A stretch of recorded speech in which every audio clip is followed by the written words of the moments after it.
Hello, everyone, and welcome back to the 9 Frames Podcast. This is episode 91, and it is Wednesday, April 10th, 2024. I'm Bill Whalen. And I'm Mike Whalen. Be sure to catch us, as always, on YouTube at 9 Frames Podcast. Our Spotify is 9 Frames. Our X is at 9 Frames Pod. Please follow us on there, subscribe, like, comment, and share if you enjoy the show. Yeah, we got some more unfortunate news in terms of the injury front. They just won't stop, it seems like. I don't know if that's going to stop all year, man. It's insane. I hope it does. It's at a crazy rate right now. You'd have to think it goes down a little bit, but even still, this last week and a half has been pretty rough for pitchers all across the major leagues. Yeah, it's crazy because, if you want to talk ball, there's some fun stories going on, and then the biggest story is that guys just keep dropping like flies to these elbow injuries especially. Yeah, so we'll get right on into it.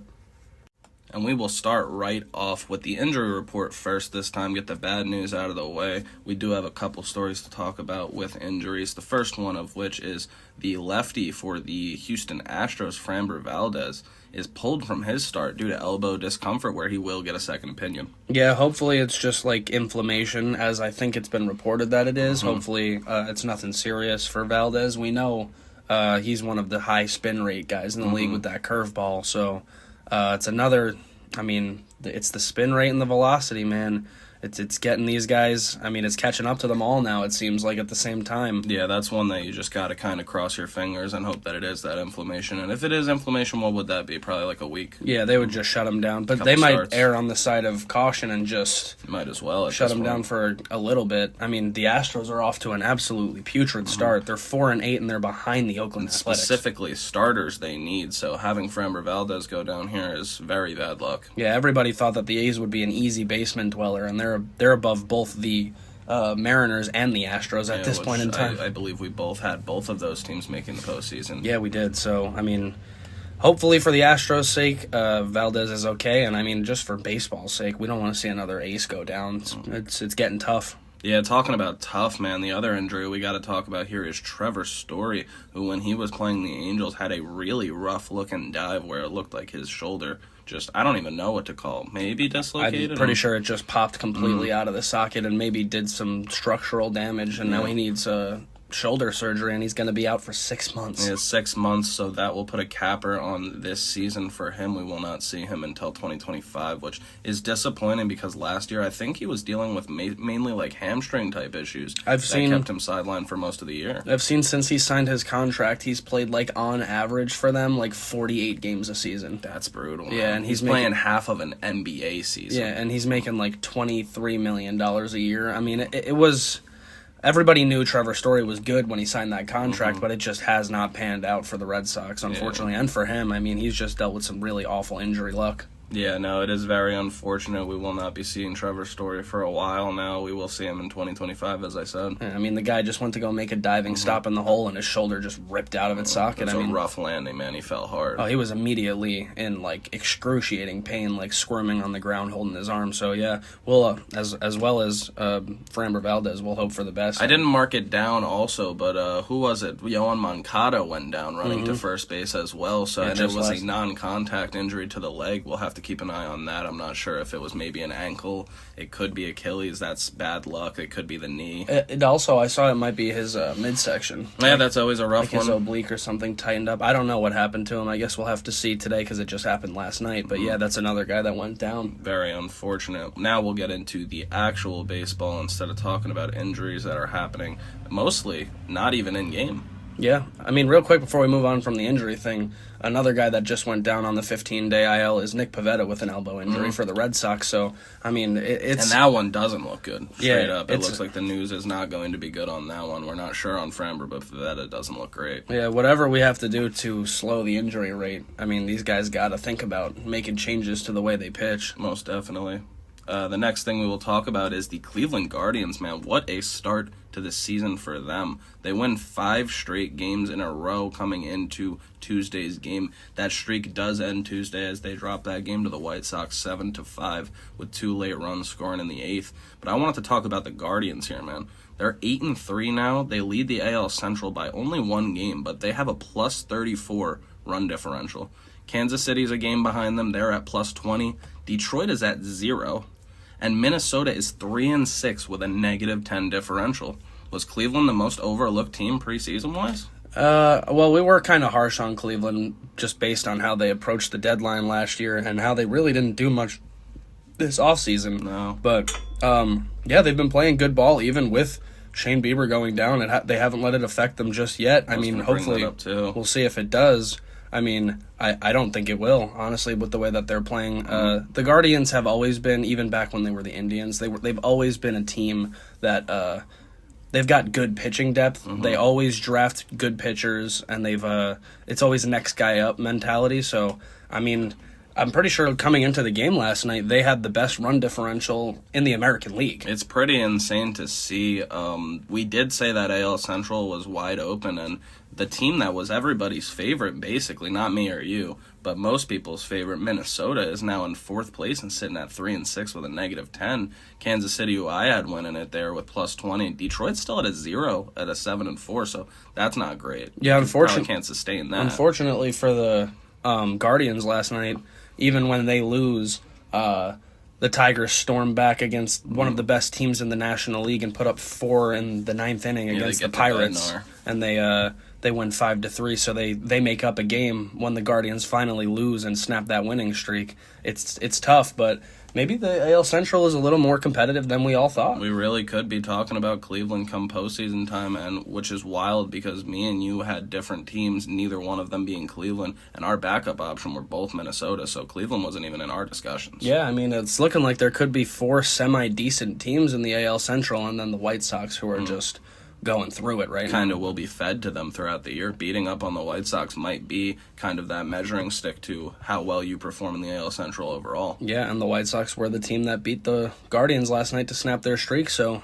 we'll see how that division shakes out. It's definitely open, like we said, but the Guardians making more noise than we originally thought. Most definitely. The next thing we'll talk about is an AL West matchup. The series started on Tuesday. It was a 3-game set start, and then the A's and the Rangers facing off. Not a series I thought we were going to talk about, but we got to tip the cap here. Shea Langoliers showed out, man. He had 3 home runs and all 4 RBI for his team as they ended up winning 4-3. His final home run coming with 1 on and 1 out in the 9th inning off of Jose Leclerc to make it 4-3. It seems like just for the past decade or so, anytime the A's and Rangers match up, no matter how good each team is, they always play each other very well, very competitively. It's a rivalry. Yeah. I mean, the A's have always been a thorn in the side of the Rangers, so it's not surprising. Shea Langoliers was supposed to be this big prospect that was traded from Cleveland over to Oakland, and I mean, it really hasn't panned out much.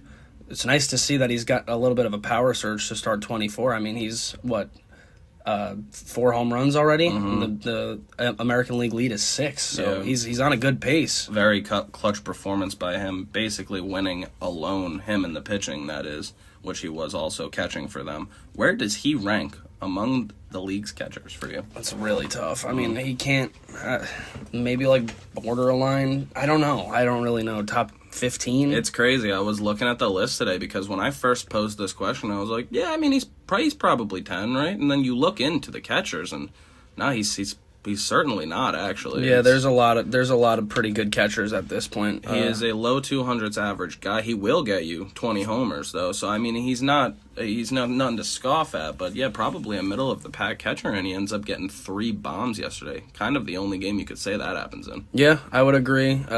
He is probably like a middle of the pack catcher as of right now.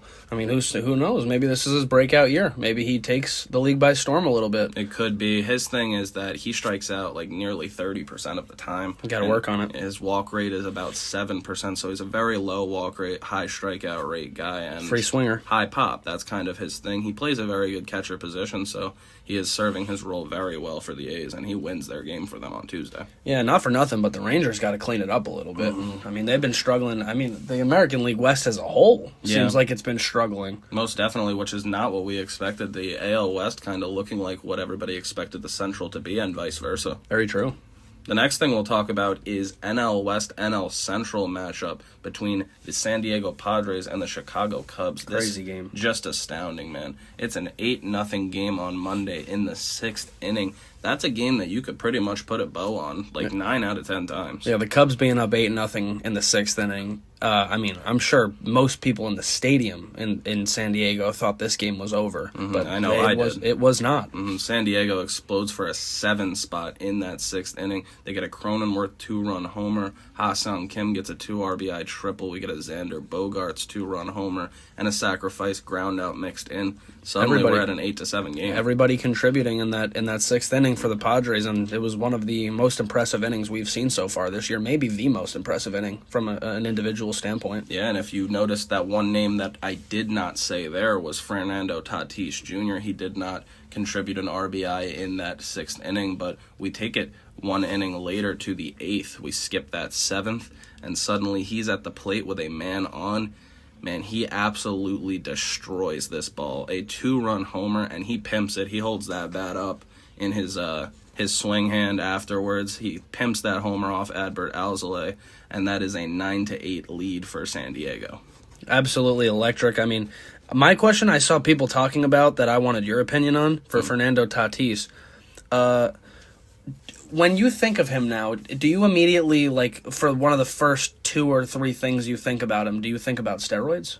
Because he got popped for 80 games. Yeah, I guess not. Not too much. And I saw that the way that you really erase steroid allegations is to go out there and perform the way you were when you were on steroids. And he didn't keep it. It's not something he kept bringing up. He apologized when it originally happened, and clearly he came back stronger. Because, like, I mean, it's really tough to think about. This kid is still so young. I mean, did he potentially just ruin his chance at a Hall of Fame ballot just for no reason when he's already the player that we thought he was? Yeah, he really might have. And I mean, that's the thing with guys like this is when you see him perform like this, now there are going to be questions about the legitimacy of it. What is he doing now? We got to test him now. All of that. It's a shame. That is something that it will be attached to him going forward. But hey, as long as he keeps performing the way he has the last year and, I mean, plus now into 24, we can't really, I mean, he's doing what he did. Yep. So most definitely. We can't really discredit the kid anymore. I mean, he's still one of the best.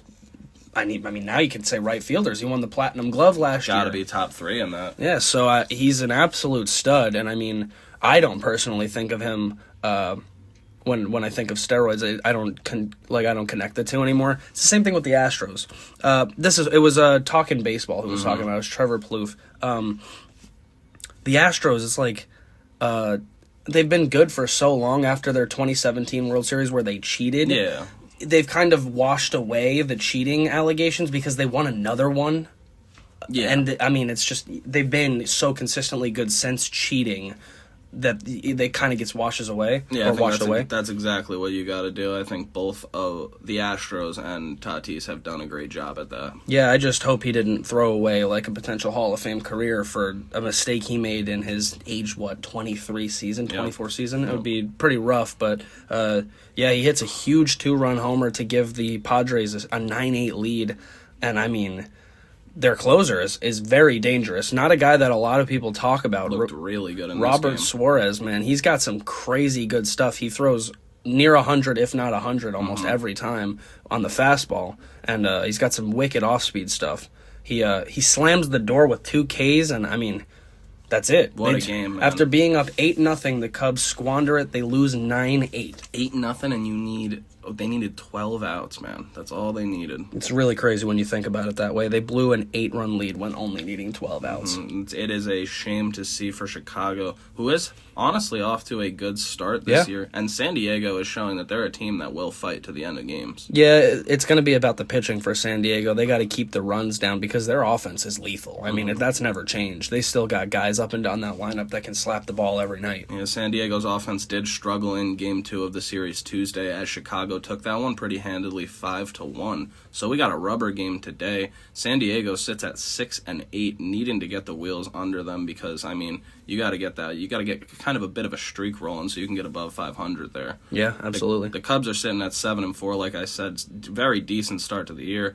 If they didn't blow a couple games, we'd be talking about how they're one of the best in the league right now. Somehow they're 1.5 games back of Pittsburgh, like you said, and they're a half game back of Milwaukee even for second place. We'll get Dylan Cease for San Diego and Kyle Hendricks for the Cubs today. Should be a fun one. Yeah, and that's Central. I mean, it's a dogfight. The NL Central. They got both Centrals now. now. But the NL Central now they might have 5 decent teams. If the Cardinals pull themselves out of what I thought they were going to be really bad this year, they look like they're semi-competitive as well.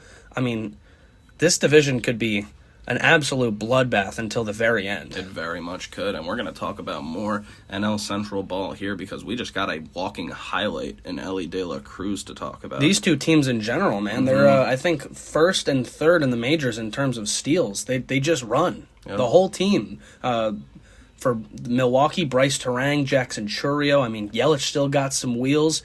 The Reds, like you just said, they got Ellie, who might be the fastest guy in baseball at 6'7". Yeah, there's just so many kids on that team, hungry and eager to steal as many bags as they can. Yeah, it's actually insane to see. Yesterday, it was Ellie De La Cruz hits an inside the park home run, and he goes home to home in about 15 and a half seconds. Yeah, that was on Monday there. Oh, it was on Monday, and then he also in the same game hit a ball 450 feet. So. Yeah, he hits that ball 450 feet in the 5th inning, and then he walks up in the 7th. I thought it was hilarious actually watching it back. The Reds commentator goes, "Here comes Ellie De La Cruz," and he hit an absolute big league home run last time he got. And then there is a missed dive by the center fielder, and he hits the definition of a little league home run. Yeah, they didn't have a chance to catch him. He hits the most big league home run you can, 450 to center field, and then he goes and hits the little league home run going all the way around the bases there. Flying around the bases, man. I wanted to know, where does he rank among the most versatile power speed threats in the whole game right now? He's up there. I mean, he might be like a top 5 speed power threat. I mean, his biggest issue is he strikes out a lot as well. He doesn't have very good discipline as of right now, but he's still super young. He's very raw in the field. Like, you'll see him make some pretty bad mistakes. Just a cannon, but not a lot of accuracy. But like I just said, he's still super young. I mean, the kid's he's going to be like a bridge to the next generation. Like, he is one of those guys that we're going to be talking about for a while, I think. When I think of power speed threats, I'm like really full, like 99 power, 99 speed type guys. I think of Ellie De La Cruz and I think of Ronald Acuna. Yeah. He really fits that archetype. I mean, I know he's been injured a lot, but I'll stick by this. Byron Buxton is up there, too, in power and speed when he's going right. Trout is up there. I mean, yeah, these guys... He's in that kind of power speed dynamic. I fully agree, and he's still so young, so he has room to grow and be so much better than he currently even is, which is crazy to think about. And Cincinnati does take Monday's game on the back of Ellie De La Cruz 10-8 there. Tuesday, Milwaukee ends up taking it. So like you said, very competitive NL Central as they split the first 2 of the series there. Those games are going to be super fun all year between the Brewers and the Reds because both of those teams can fly. Let me actually check real quick here. I'm a bit interested. Is it a 4-game or a 5-game between Milwaukee and Chicago? It is a 4-game. Yeah, it's a 4-game. Yeah, they got a 4-game. So they have split the first 2, 10-8 and 9-5. The Brewers end up taking the second one. We got 2 games left to go. Yeah, I mean, be a lot of fun. We've seen the resurgence of Christian Yelich this year. He looks like he's back to his MVP form. I know it's early, obviously, but the guy's looked great so far. He's got both power and speed. That's another guy for power and speed. Yep. I mean, we've seen him win an MVP in the past by hitting 40-plus home runs and stealing a bunch of bags. I mean, the NL Central might be the most interesting division to watch throughout the whole season. It should be very fun to watch. It was close last year up until the very end between 3 teams, so no reason it can't do that again between now 4 or 5. Yeah, I think most of the teams got better, and the teams that didn't get better are performing pretty well. 2 more games to play in that series, and then unfortunately Milwaukee's got to head to Baltimore. Baltimore, we'll talk about next. Yeah, Baltimore has been scuffling a little bit. I mean, again, the AL East, the Yankees are off to a blistering start. I think best in franchise history, best in New York Yankees franchise history. It's insane. What are they, 10-2 They're now? 10-2 this year. Another win against Miami yesterday makes Miami 1-11. Holy Christ. The Red Sox don't give up runs. I mean, they've been on an absolute tear. The Orioles won 101 games last year. The Rays won 99. I mean, the Blue Jays they're a very solid squad. They made the playoffs last year. This is another. I think if you want my opinion, the NL Central is going to be the division in the NL that people should keep their eye on the most, and the AL East is the most in the American League. I think the AL East is brutal. Every time I look at those teams in order, there's so much that could happen. It's hard to pick. It's hard to pick a division winner in that division with how talented all 5 teams genuinely are. Yeah, really incredible to see. And to talk about the O's, I guess you could say finally, because this is a guy that should have broke camp. Well, like I just said, they've been struggling, so... Here's an acquisition here. Here they Basically a trade for nothing. They end up calling up Jackson Holliday, the stud. This guy was already hitting .333. He had 5 doubles, 2 homers, and 9 RBI, with a stolen base already in AAA. That's only in like 55 plate appearances. Yeah, it was only a matter of time until he got the call. I thought it might be a couple weeks longer, but like I just said, with the Orioles scuffling, they said, screw it, get this guy in the lineup now, we need him. Will that hurt their service time thing, that they were trying to manipulate it in the first place? Because then it makes that move very pointless. I'm not really sure how long he had to be. It's around the same time, yeah, that you would think. I'm not really 100% sure, but regardless of the service time, they need help, and this is help. He is the number 1 prospect in baseball, and he will be joining the team. Yeah, he was a big leaguer in spring, and he belongs on the big league team. That is where he will be going next. Honestly, I just wanted to ask you, what are his chances for Rookie of the Year? With him being called up this early, he's got a pretty solid chance. He's got good competition, though, with Wyatt Langford. I mean, there's some guys out there in the American League that can sneak it in, but Jackson Holliday has to be one of the favorites. Yeah, I picked Holliday and you picked Langford. It should be really fun to watch those 2 heavyweights go at it all summer. Yeah, considering that it's him being called up this early, it's a wide open race. Should be a lot of fun to watch the young talent in the American League and beyond, honestly, the whole league right now. It is a new generation, talking about Ellie De La Cruz having a crazy day, and now we're talking about Jackson Holliday making his way to Camden. Thank you for listening wherever you do. That was episode 91 of the 9 Frames podcast. It is Wednesday, April 10th, 2024. I've been Bill Whalen. And I've been Mike Whalen. Be sure to catch us, as always, on YouTube at 9 Frames Podcast. Our Spotify is 9 Frames, and our X is at 9 Frames Pod. Please follow us on there. Subscribe, like, comment, and share if you enjoy the show. Yeah, we appreciate it. We appreciate it as always, and both somber and good notes on this episode. The pitching injuries need to kind of relax a little bit, hopefully, and Jackson Holliday getting the call. Very nice to see. Yeah, a lot of fun things going on. I'm going to keep my eye on those Guardians, man. What a exciting start to the year for them. The Padres trying to, honestly, they've had a playoff-esque roster for a couple of years now. Let's see if they can get back. Yeah, and real quick before we wrap this all up, I just want to give a special shout-out to Mike Trout. I mean, he looks like he's fully back. Yeah, the MVP is 6 not bombs. out of him, no. 6 bombs already. Yeah, what is that, tied for the league lead? Yeah, tied with Tyler O'Neill for the Major League lead at 6. Finally hits one that isn't a solo as well, scoring a teammate. How about that? Yeah, now he's talking about wanting to steal 20 to 30 bags again. I mean, you guys better watch out. Talk about power speed threats. How about 32-year-old Mike Trout, 31-year-old Mike Trout? Trouty might come in and sneak his 4th MVP out of there. That would be exciting, man. I'd love to see him reach that form again. Yeah, so hope you guys enjoyed this one, and we will be back on Friday with more news.